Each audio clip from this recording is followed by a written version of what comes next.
नमस्कार, लोकमंच न्यूज में आपका स्वागत है। मैं अलका सिंह और आप देख रहे हैं खबर मध्य प्रदेश। बुलेटिन की शुरुआत करते हैं इस वक्त की बड़ी खबर से। इस वक्त की बड़ी खबर भोपाल से है, जहां तेज रफ्तार कार ने एसआई को टक्कर मार दी। हादसे में सब इंस्पेक्टर सुधीर मांझी की मौके पर ही मौत हो गई। हेलमेट टंगा रह गया। बाइक पर बोनट पर लटके सब इंस्पेक्टर। क्राइम ब्रांच से कुछ दिन पहले हनुमानगंज थाने पर तबादला हुआ था। हादसे के बाद वाहन चालक फरार हो गया। हबीबगंज थाना क्षेत्र के लिंक रोड 3 की यह घटना बताई जा रही है।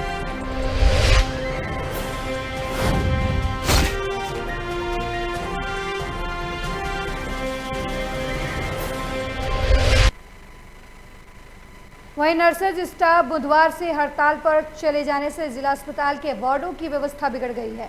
नर्सों ने जिला अस्पताल के मुख्य द्वार पर कुर्सी डालकर अपनी हड़ताल शुरू कर दी। एसोसिएशन ने एक दिन पहले ही कलेक्टर, सीएमएचओ और सिविल सर्जन के नाम का एक ज्ञापन प्रशासनिक अधिकारियों को दिया था, जिसमें मध्य प्रदेश में कार्यरत स्टाफ नर्सेज की लंबित मांगों के निराकरण की मांग की गई थी। मीडिया प्रभारी सरिता डांगे ने बताया कि एसोसिएशन की तरफ से कई बार शासन और प्रशासन को ज्ञापन के माध्यम से नर्सेज की लंबित मांगों को लेकर समय समय पर अवगत कराया जाता है, लेकिन अभी तक इस मांगों पर विचार नहीं किया गया। जबकि नर्सों की तरफ से कोविड महामारी के दौरान अपना दायित्व पूरी ईमानदारी से निभाया गया, जिसके बाद भी मांगों पर विचार करने के लिए शासन प्रशासन के पास वक्त नहीं है।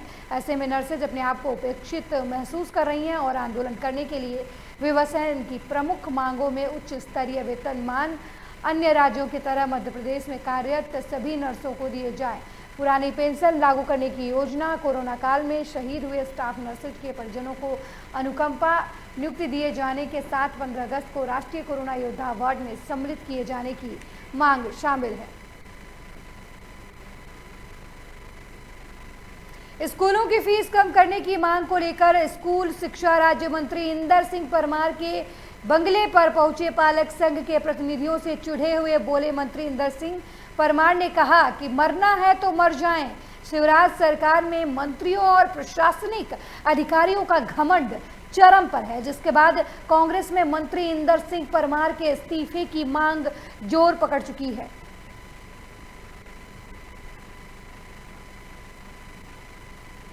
आपको बता दें कि मध्य प्रदेश के कानून शिक्षा मंत्री इंदर परमार ने कहा कि मरना है तो मर जाएं, उनका इससे कोई लेना देना नहीं है। और ऐसा उन्होंने शिक्षा मंत्री से मिलने पहुंचे अभिभावकों से कहा, जिसके बाद से ये मामला मध्य प्रदेश में तूल पकड़ता जा रहा है और अब कांग्रेस ने शिक्षा मंत्री के इस्तीफे की मांग की है। मंत्री महोदय उन लोगों से बोलते हैं कि आप मर जाइए या कुछ भी कीजिए, फीस के मामले में सरकार कोई मदद नहीं करेगी। एक मंत्री का इस तरीके का व्यवहार और ऐसे शब्द ये साबित करते हैं कि कोरोना काल में शिवराज के मंत्री सत्ता के नशे में इतने मदमस्त हो गए हैं कि अपने आप को यमराज का मंत्री समझने लग गए। वहीं रीवा में सुहाग रात की सेज की जगह लॉकअप की फर्श पे बीती एक दूल्हे की रात। शादी की रात प्रेमिका ने दूल्हे पर दुष्कर्म का मुकदमा दर्ज कराया था। जरूर ये कहानी आपको फिल्मी लग रही होगी, लेकिन ये हकीकत है। रात में युवक दुल्हन के साथ फेरे ले रहा था और दूसरी तरफ प्रेमिका थाने में उसके खिलाफ बलात्कार का मामला दर्ज करवा रही थी, जिसके बाद सुबह दुल्हन लेकर घर पहुंचे दूल्हे को पुलिस ने गिरफ्तार कर लिया। सुहाग रात के पहले पुलिस उसे पकड़कर थाने ले आई और सलाखों के पीछे पहुंचा दिया। उसके खिलाफ युवती की शिकायत पर बलात्कार का मामला दर्ज हुआ था। पीड़िता ने शादी का झांसा देकर शारीरिक संबंध बनाने का दूल्हे पर आरोप लगाया। इस घटना से शादी की खुशियां पलक झपकते हवा हो गई। चोरहट थाना क्षेत्र में रहने वाली युवती दूल्हे पर दुष्कर्म का आरोप लगाया। कई साल से उसके बीच जान पहचान थी और युवक ने शादी का झांसा देकर उसके साथ संबंध बनाया। बाद में युवक के परिजनों ने दूसरी जगह शादी तय कर दी, जिस पर उसने युवती से शादी करने से इनकार कर दिया। युवती ने उसको समझाने का काफ़ी प्रयास किया, लेकिन वो नहीं माना। शनिवार को युवक की शादी हो गई, जिस पर युवती ने थाने में शिकायत दर्ज कराई।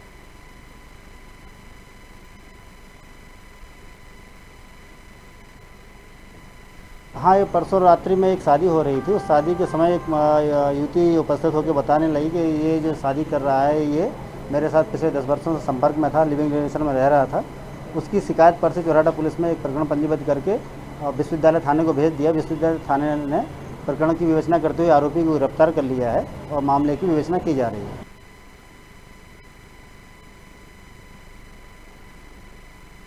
बलरामपुर रामानुजगंज जिले में कोविड-19 मामलों की संख्या में गिरावट देखने को मिल रही है। जिले के कलेक्टर इंद्रजीत सिंह चंद्रवाल ने जिले में कोचिंग और ट्यूशन सेंटर सुबह 8 बजे से शाम 8 बजे तक खोलने की अनुमति का आदेश जारी कर दिया है।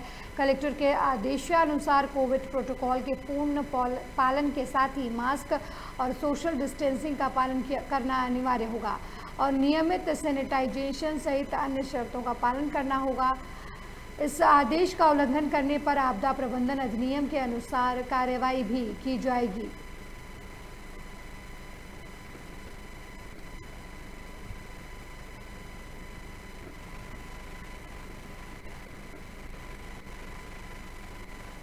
वहीं गुना के बजरंगगढ़ किले में हुई बालक की हत्या के मामले में नया मोड़ सामने आया है। निष्पक्ष जांच को लेकर परिजनों ने बंजरगढ़ पुलिस में पदस्थ एक पुलिसकर्मी पर आरोप लगाया है। परिजनों ने एसपी ऑफिस पहुंचकर एसपी राजीव कुमार मिश्रा को ज्ञापन सौंपा है। परिजनों का कहना है कि उनके बच्चे की हत्या कुछ दिन पहले बजरंगगढ़ किले में हो गई थी, लेकिन जिसमें आरोपी को गिरफ्तार किया गया, लेकिन उसमें और लोगों का भी हाथ है, जिस पर उनके लड़के का शव मिला था। उस हालत में बेटे को एक व्यक्ति मार ही नहीं सकता, लेकिन बजरंगगढ़ थाने के पदस्थ प्रधान आरक्षक मंगल सिंह ने लेन देन कर कार्रवाई में एक व्यक्ति को गिरफ्तार कर कार्रवाई अधूरी छोड़ दी और उनके बेटे की कॉल डिटेल भी नहीं निकलवाई। किसी के द्वारा व्हाट्सएप भी डिटेल नहीं कराया गया, जिससे कुछ आरोपियों को शामिल हो सकते थे। इस कार्रवाई को लेकर परिजनों में असंतोष है और इसकी वजह से ज्ञापन दिया गया है।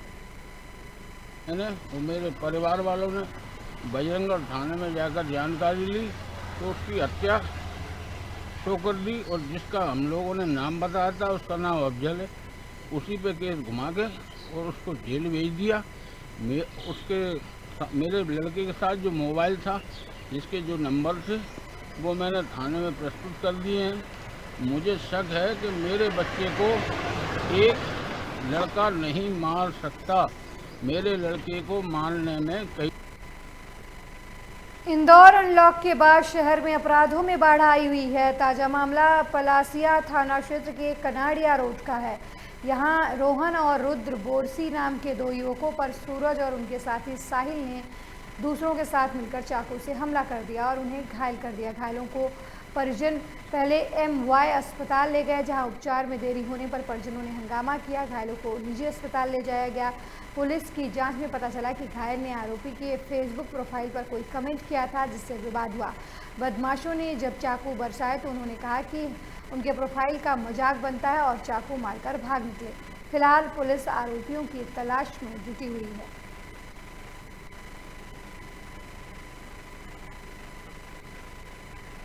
ये घटना शाम 7 बजे की है और इसको लेकर के देखो टाइम क्या हो रहा है, 10:30 बज रहा है। ड्रेसिंग तक नहीं हुई है, ब्लडिंग इतनी हो रही। भाई साहब ये घटना सभी नगर की है। ये दो भांजे, एक CHL में सीरियस हो, एक ये, और इनको चाकू मार दिए गए और कोई इलाज नहीं हो रहा है किसी से। इसमें प्रार्थी साहिल वरासी से पूछताछ हुई। इसके द्वारा पूछताछ पर बताया गया कि ये बंगाली चौराहे तरफ जा रहा था, तो कनाडिया रोड पर जो है सूरज चौहान पुराने जो जैन मंदिर उसके पास मिला, तो उसने गाली देकर बुलाया कि क्योंकि तू हमारे जो फेसबुक स्टेटस उसका मजाक उड़ा रहा था। तो इसने बोला कि भाई मैंने ऐसा कोई मजाक वगैरह नहीं उड़ाया है। फिर इनकी गर्मागर्मी हो गई, इसी बात को लेकर इनके साथ। टीकमगढ़ जिले के खरगापुर तहसील के तहत शिक्षक वर्ग ने मुख्यमंत्री के नाम तहसीलदार को 3 सूत्रीय मांगों को लेकर ज्ञापन सौंपा है। शिक्षक संघ ने बताया कि एक लंबे समय से चली आ रही मांग सहायक शिक्षकों, प्रधानाध्यापकों, व्याख्याताओं, प्राचार्य, सहायक संचालकों को उनकी योग्यता अनुसार प्राप्त वेतनमान के आधार पर अपग्रेड करते हुए शासन द्वारा घोषित उच्च पदभार नीति के आधार पर 1 माह के अंदर पदनाम दिए जाएं। ये मांग पूर्णतः अनार्थिक है। वित्तीय भार शून्य है, जबकि गृह विभाग, चिकित्सा विभाग ने अपने कर्मचारियों को बदनाम आदेश जारी करा दिया है। अध्यापक संवर्ग वर्तमान में सम्मिलित शिक्षक वर्ग, प्राथमिक शिक्षक, माध्यमिक शिक्षक, उच्च माध्यमिक शिक्षक की न्यू पेंशन समाप्त करते हुए पुरानी पेंशन योजना लागू की जाए। शासन के द्वारा जुलाई 2020-21 के वेतन वृद्धि रोक ली गई है। उनके आदेश शीघ्र जारी कर वेतन वृद्धि का लाभ तत्काल दिए जाएं और महंगाई भत्ता 5% राज्य शासन की तरफ से स्थगित कर दिया गया था, उसका भुगतान शीघ्र किया जाए। लोगों की 3 मांगे हैं। पहली है वेतन वृद्धि जो रोक रखी है, और दूसरी है कि जो पद हमको समान पद, उस पर वित्तीय भार शासन के ऊपर कुछ नहीं है, हमको पद दिया जाए। दूसरी मांग कौन सी है? और तीसरी मांग है नई पेंशन योजना बंद करके पुरानी पेंशन योजना लागू। हाँ, हमारी संघ की 3 मांग हैं प्रमुख रूप से मध्य प्रदेश शिक्षक संघ की। पहली है कि जिन जो सहायक शिक्षक हैं, प्रधान पाठक हैं, जिनको उच्च पद का वेतनमान तो मिल रहा है लेकिन उनको पद नाम नहीं दिया गया है, तो पहली मांग है कि उनको वेतन अनुरूप पद नाम दिया जाए, जिससे साथ में वित्तीय भार ही नहीं पड़ेगा। दूसरा है जो वर्तमान में नई पेंशन योजना लागू की गई NPS, उसको बंद करके पुरानी पेंशन योजना लागू की जाए। तीसरी मांग है हमारी कि जो 5% DA शासन ने रोक करके रखा है, उसको पुनः चालू किया, पुनः दिया जाए कर्मचारियों को, और साथ ही जो वेतन वृद्धि रोक रखी है उसको पुनः उसके आदेश जारी कर दिए जाए। इंदौर में फिर एक युवक की हत्या का मामला सामने आया है। घटना तिलक नगर थाना क्षेत्र के है, जहां एक युवक की पत्थरों से सिर कुचल कर बड़ी ही बेरहमी से हत्या कर दी गई। घटना की जानकारी मिलते ही मौके पर पहुंची पुलिस ने शव को कब्जे में लेकर पोस्टमार्टम के लिए भेज दिया। आपको बता दें कि पुलिस का कहना है कि मृतक निश्चय का आदी था, वहीं किसी बात को लेकर मृतक का विवाद हुआ होगा और आरोपी ने उसके सिर पर हमला कर उसकी हत्या कर दी। फिलहाल पुलिस ने मर्ग का मामले में FIR दर्ज कर जांच शुरू कर दी है। ये मेरे भाई है दोनों, ये काम तो कभी कुछ नहीं करते, पर ऐसे अटाले की दुकान, उन पे अटाले की भंगार पे दुकान पे अटाला छाटते हैं।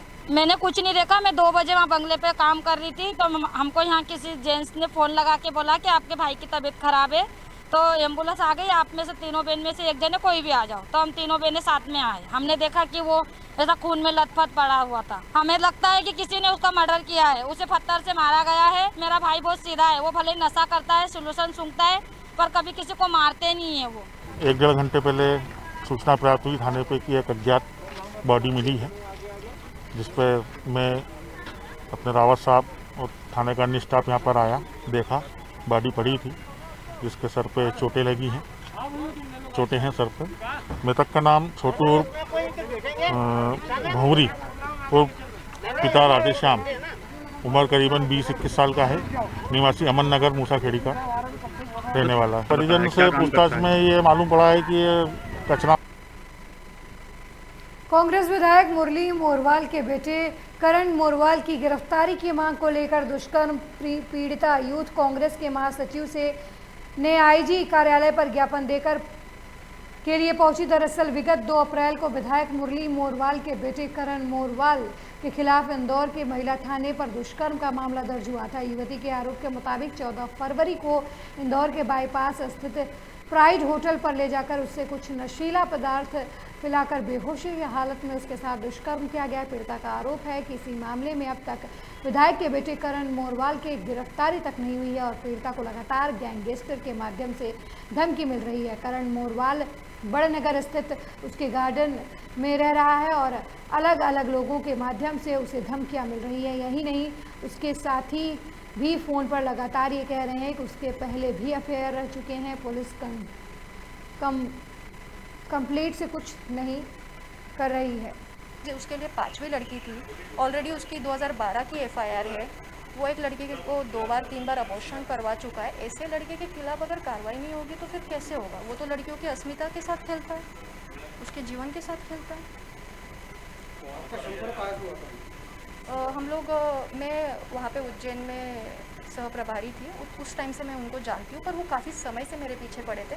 इलेक्शन के रिगार्डिंग अभी बातचीत हुई थी हमारी और उन्होंने मुझे सीधे शादी वादी के लिए ये प्रपोज़ किया। ये सब चीज़ें उन्होंने मेरे दिल जीतने के लिए विश्वसनीय, मतलब मैं विश्वास कर लूँ उस तरीके से उन्होंने सारी हरकतें की। इस पूरे मामले में पीड़िता ने एक आवेदन दिया है और इसमें इसने आरोपी के वर्तमान अपराध के साथ साथ उसके पुराने जो अतीत में कुछ जो आपराधिक रिकॉर्ड रहा है उसकी भी जानकारी संलग्न की है। कुछ और भी आपराधिक जानकारियां इसमें संलग्न की हैं। इसमें 376 आईपीसी के अंतर्गत प्रकरण पहले से पंजीबद्ध है। इसमें टीम जांच कर रही है। निश्चित तौर पे उसमें कुछ समय हो गया, उसमें तत्कालिक रूप से गिरफ्तारी की जाएगी क्योंकि प्रारंभिक विवेचना पूरी हो चुकी है। इसमें संबंधित खबर बालाघाट जिले से है, जहां ग्राम पंचायत लुट के बहमनी गांव निवासी भागचंद अड़मे नाम के युवक को नक्सलियों ने मारी गोली और स्कूल के पास युवक का शव फेंक दिया। युवक के शव के पास से नक्सली पर्चा भी मिला है। बता दें, युवक को उसके घर से उठाकर नक्सलियों ने गोली मारी। मलाज खंड एरिया कमेटी के नक्सलियों ने इस घटना को अंजाम दिया है। एसपी अभिषेक तिवारी ने युवक की हत्या की पुष्टि तो की, लेकिन युवक के पुलिस का मुखबिर होने से इनकार किया।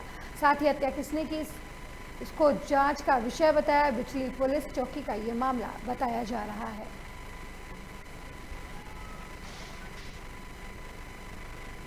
वहीं मध्य प्रदेश के देवास जिले में नेमावर में बड़ा हत्याकांड सामने आया है, जहां पर पुलिस को एक खेत से 5 लोगों के कंकाल मिले हैं। ये कंकाल एक ही आदिवासी परिवार के 5 सदस्यों के हैं जो करीब 1.5 महीने पहले लापता हो गए थे। पुलिस ने मामले में 8 लोगों को गिरफ्तार किया है। जानकारी के अनुसार 5 लोगों को एक दबंग व्यक्ति ने हत्या करने के बाद खेत में गाड़ दिया। पुलिस ने बताया कि मामले की जाँच की जा रही है।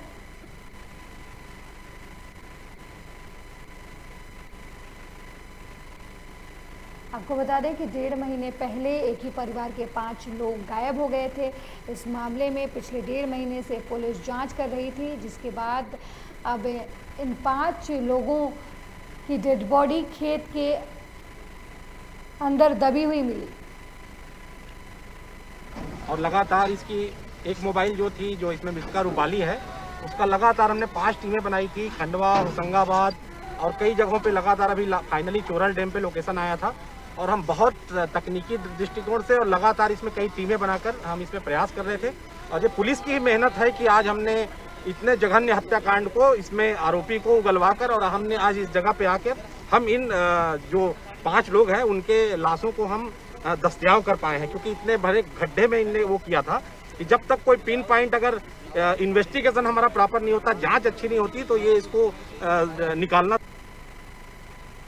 वहीं जबलपुर के ग्राम रामखिरिया में 22 एकड़ किसानी भूमि पर पीड़ित मनीष चौधरी लगातार अपने परिवार का भरण पोषण करने के लिए खेती करते आ रहे थे, लेकिन दबंग उन्हें खेती नहीं करने दे रहे। जहां कुछ दिन पहले जब मनीष चौधरी अपने खेत पर बखरनी करवा रहे थे, तभी दबंग धीरज ठाकुर, नीरज ठाकुर और उनके अन्य साथियों ने आपत्तिजनक शब्दों का प्रयोग कर उनके ऊपर गोली चलाई, लेकिन पीड़ित मनीष चौधरी के पास से गोली निकल गई, जिसकी सूचना डायल 100 पर तुरंत दी गई। मौके पर डायल 100 की टीम पहुंची और गोली का कारतूस मिला, लेकिन पुलिस ने उस मामले की जांच करते हुए गोली के कारतूस का अपनी रिपोर्ट में जिक्र नहीं किया है।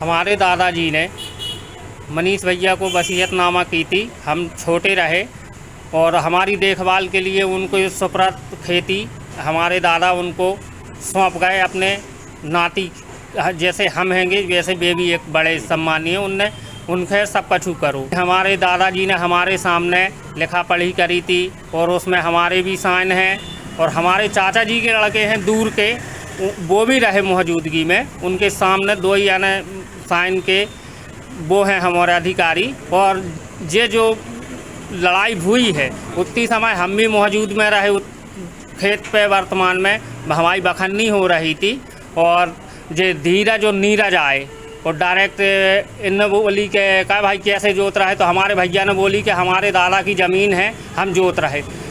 उनके ठीक 2-3 हाथ मारे और डायरेक्ट गोली शूट करने लगे उनके। मनीष चौधरी द्वारा एक शिकायत की गई है कि उनके द्वारा कुछ लोगों ने उनके ऊपर हमला किया था, जिस संबंध में तत्काल डायल 100 पे मौके पे गई थी और डायल 100 में पदस्थ अधिकारियों ने मौके पे मुआयना भी किया था और उनके द्वारा जो शिकायत में जो तथ्य दिए गए हैं।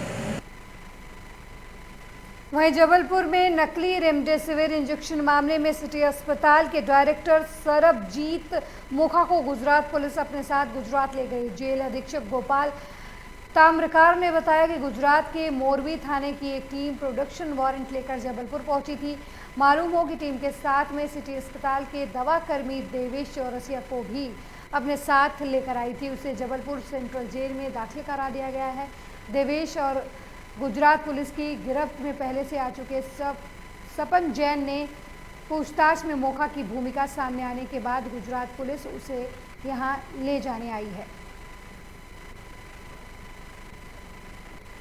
तो वो वहाँ से लेंगे कोर्ट से। अभी तो हम कोर्ट में पेश करने के लिए भेज रहे हैं। सिर्फ मौका को ले जा रहे हैं, इनके साथ और केवल मौका के लिए वारंट आया है। पुलिस कब आई है और कब ले जाएगी? ये कल रात में पहुंची है यहाँ जबलपुर और आज पूरी फॉर्मेलिटी के बाद आज ले जाएगी। इस बुलेटिन में मेरे साथ फिलहाल इतना ही। देश दुनिया की तमाम खबरों के लिए देखते रहिए लोकमंच न्यूज़। नमस्कार।